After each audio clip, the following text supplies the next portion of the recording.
So dahil dyan, mga kababayan, sa yaw-yaw-yaw-yaw ni Cayetano, mga kababayan, ay bumanat si Erwin Tulfo. Ito yung banat ni Erwin Tulfo, mga kababayan.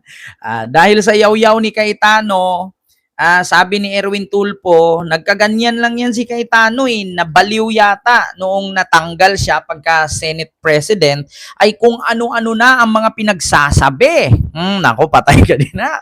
Nabuang yata. Simula daw, mga kababayan. Ito natatawa ako, mga kababayan. Sorry hindi naman tayo puro serious. Natatawa ako, mga kababayan. Sabi kasi ni Erwin Tulfo sa panayam sa kanya ng DZMM, no? Courtesy ng DZMM this video. Baka kasi copyright ako Sabi kasi ni Erwin Tulfo, simula nung matanggal siya sa pwesto bilang Senate President at napalitan ni Gatchalian, ay kung ano-ano na ang pinagsasabi. Nabuang na yata. Panoorin natin at pakinggan. Ay, nako. May ads lang po, mga kababayan. Natatawa ko kay Erwin Tulfo Wait lang To clear brain fog. Let me explain. Magandang umaga kay Senator Erwin Tulfo, ang chairman po ng Senate Blue Ribbon Committee. Senator Erwin, good morning po, sir. Magandang umaga, Sir Alvin. Good morning. Opo, napatawag kami kasi nakita ko, nabanggit na naman ang pangalan mo ni Senator Alan Peter Cayetano. Kaugnay doon sa, sabi niya, sayaan mong si Senator Tulfo ang mag-imbestiga. Total, malapit naman sila sa Malacanang. Something like that, something to that effect. Ano po reaksyon niyo doon? Alam niyo, ilang beses ko na sinabi yan, magkakaroon po ng investigation tayo kung yung tinutukoy niya. Hindi na po ako nakikinig sa hindi naman po ako nagbabasa ng social media. Sinasabi na lang po sa akin, kagaya po ninyo, salamat po sa pagsabi, pero hindi na po nagbabasa ng social media dahil cluttered na po social media ng mga fake news at saka ng mga kalaban. So anyway, kung ano man yung sinabi niya, is it pertaining to sa flood control? Yes, flood control. Tama, flood control. Oo. Anyway, magkakaroon ng investigasyon. Pakisabi na rin sa kanya, kung tatawagin mo siya sa interview, sabi mo, antay lang siya dahil hindi pa talaga nakukonvene ang Blue Ribbon. Yung last time na nag-convene kami, is just a meeting. So, hindi pa talaga siya officially na-convene ang Blue Ribbon kasi mag-a-appoint pa ako ng vice chairperson. Kailangan ko pa ng mga pangalan na mula sa minority, yung composition ng Blue Ribbon. Yung ginawa namin dati, meeting lang po yun. Hindi pa talaga official yun. So, it cannot be called a Blue Ribbon hearing. Kung gusto niya talaga Blue Ribbon hearing, pag dating sa July 27, then doon na po buuin namin itong committee. And then from there, magpapadala po ka ng invitation. Meron po kaming mga, at saka number 2, yung sabihin Malacanang buhay. Kasamahan naman namin sa Kongreso. Talaga naman, kung ano na lang si Boy Banat. But anyway, ang punto ko lamang dyan is darating po tayo dyan. Hindi po natin titigilan yung flood control na yan. Pero ang tanong ko lang, Alvin, sa kanya sana, kung pwede pakitanong sa kanya, sino po ba mga imbestigahan ulit? Kasi kung sasabihin niyang ulitin na naman yung mga senador, mga congressman, nandoon na po nasa court na po nasa disposition. Baka pwedeng mag-research siya.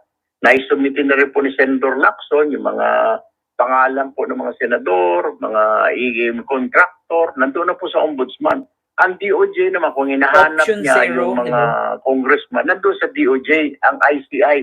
Let's not forget na DOJ, kami naman po, pero na nga pong kaso. Ngayon, yung presentations, evidence, pieces of evidence, impeachment, ang tutok nyo impeachment. O nakakalimutan nyo na yung flood control. Ganun ata ang gustong naratibo na ang focus, ang tutok ay puro na lang impeachment. Saan natin po ilalagay? Pag nagkaroon po tayo ng impeachment, nagagamitin po yung session hall.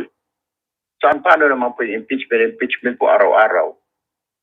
Sige, mamili ho siya. Ano gagawin? Di po ba? Or is it gusto niya lang po i-delay itong impeachment? Isang tabi. It takes precedence po. I think to to give a chance po, in fairness po, itong impeachment po is all about the Vice President po, di po ba? Ito po yung proper forum and timing para sa Vice President na. So, narinig nyo mga kababayan, medyo mahaba po kasi yan. So, hindi natin masyadong anuhin, no? Kasi, yun nga ang sabi ni Erwin Tulfo, simula nga daw nung natanggal, ay kung ano-ano na lang yung sinasabi. Oo, tapos kung ano-ano na naman daw, ganyan, oo, ganun-ganun, about flood control, hindi na siya natatapos dyan. Si Alan Cayetano. Ngayon, mga kababayan, may sagot si Alan dyan. Kanina lang to. Ito po mga kababayan, yung sagot ni Alan Cayetano kay Erwin Tulfo. Dahil sinabihan kasi siya ni Erwin Tulfo na natanggal lang yan pagka Senate President, napalitan ni Gatchalian kung ano-ano na sinasabi. Kung ano-ano daw. Kaya nga sabi ni Trillanes, ito si Alan, pag nagkaroon ng posisyon yan, hindi na yan bibitaw, mababaliw yan. Sabi ni Trillanes yan na. So ngayon, ito yung sagot ni Alan kay Erwin Tulfo. Tingnan natin na.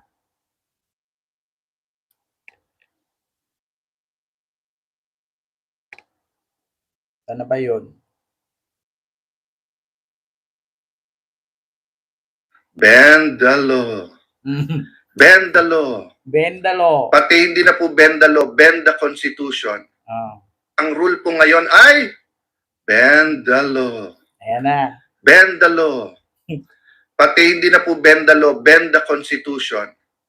Ang rule po ngayon ay bend the law. Bend the law. Kita nyo mga kababayan.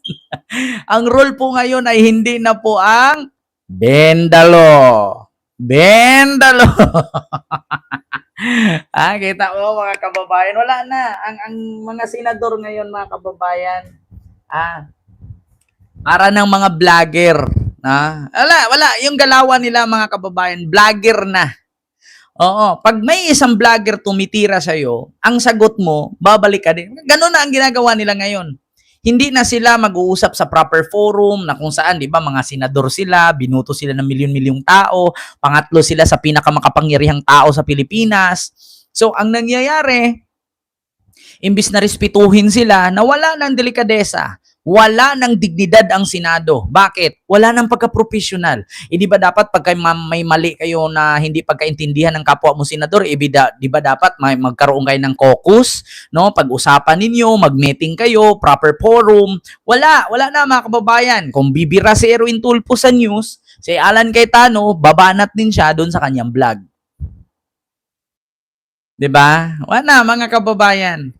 Pagkatapos ng sagot ni Erwin Tulfo sa interview sa DZMM na natanggal lang daw sa posisyon pagka SP ay kung ano-ano na pinagsasabi. So ang sagot ni Alan, Pati hindi na po bend the law, bend the Constitution. Ang rule po ngayon ay bend the law. Bend the law.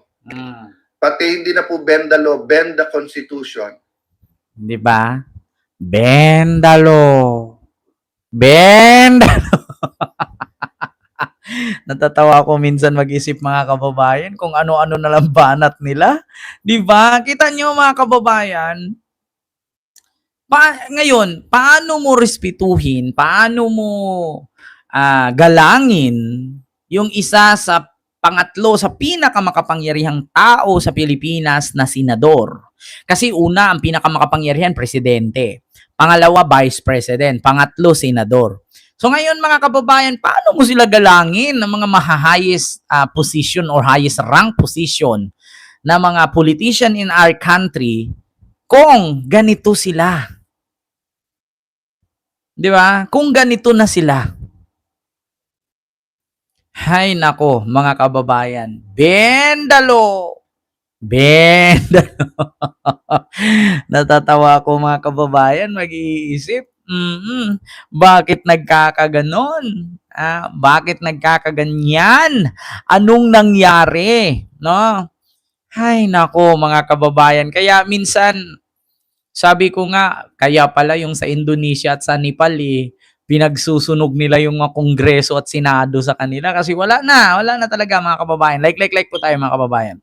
Yung Senado nila, yung Kongreso nila, yung White House nila, sinilaban nila. Nakita nyo sa Nepal, tapos pinagbubugbog nila yung ano. Kasi wala eh. Di ba?